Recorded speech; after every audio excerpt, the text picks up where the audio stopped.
ప్రభుత్వం ప్రకటించిన హామీల అమలుకు ఎన్ని డిసెంబర్లు గడిచిపోవాలంటూ మాజీ మంత్రి హరీష్ రావు ప్రశ్నించారు. ప్రభుత్వం ఏర్పాటు చేసి 16 నెలలు గడిచినా ఇప్పటికీ ప్రభుత్వం ఇస్తామన్న హామీలు ఇంకా అమలు చేయలేదని హరీష్ రావు విమర్శించారు. ప్రతీకార రాజకీయాలకు పోకుండా రాష్ట్ర అభివృద్ధిపై దృష్టి పెట్టాలంటూ మాజీ మంత్రి సూచించారు.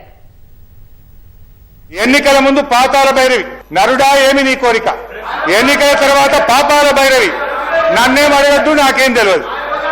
అధ్యక్ష, ఈ కాంగ్రెస్ ప్రభుత్వం ఇవాళ బడ్జెట్ లో ప్రతిపాదనలు జోరుగా ఉంటున్నాయి, హామీలకు వచ్చేసరికి నీరు గారిపోతున్నాయి. అధ్యక్ష, డిసెంబర్ 9, 2023 నాటికి చేస్తానన్న హామీలు మరి ఎన్ని డిసెంబర్లు దాటాయో మాకైతే అర్థమైతలేదు. అధ్యక్ష, రావాల్సిన డిసెంబర్ అసలు వస్తుందో రాదో అనుమానాలు ఇవాళ కలుగుతా ఉన్నాయి. అధ్యక్ష, ఊకదంపుడు ఉపన్యాసాలు, ఉత్తర కుమార ప్రగల్భాలు.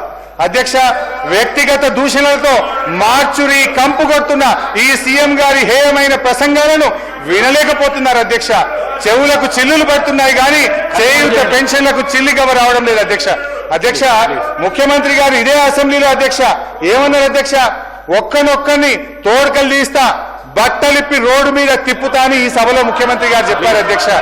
అధ్యక్ష, నిండు సభలో చైర్ను ఉద్దేశించి చెప్పగల ఈ ముఖ్యమంత్రి గారికి ఎంత గొప్ప సంస్కారం ఉందో ఒక్కసారి ఆలోచించండి. అధ్యక్ష, అధికారంలోకి వచ్చి 16 నెలలు అయింది. అధ్యక్ష, ఎంతసేపు బీఆర్ఎస్ ను తిట్టుకుంటా, ఎంతసేపు ప్రతిపక్ష నాయకుడి మీద ఆడిపోసుకుంటేనే కాలం గడుపుతారు. అధ్యక్ష, ఇవాళ ప్రజలు ఏమంటున్నారు? అధ్యక్ష, ఇంకా ప్రతిపక్ష నాయకుడినో బీఆర్ఎస్ ను తిట్టడం మానండి, మీ హనీమూన్ పీరియడ్ అయిపోయింది, 2వ బడ్జెట్ ను కూడా ప్రవేశపెట్టారు, మీరు ప్రజలకిచ్చిన హామీలు అమలు చేయండి మహాప్రభు అని రాష్ట్ర ప్రజలు మిమ్మల్ని కోరుకుంటా ఉన్నారు. నేను కోరేది ఒక్కటే అధ్యక్ష, ఇలా మీరు పూర్తి స్థాయిలో పెట్టగలిగే బడ్జెట్లు 4, అలా 2 అయిపోయినాయి, అంటే సగం అయిపోయినాయి. ఇక 2 బడ్జెట్లు ఉన్నాయి.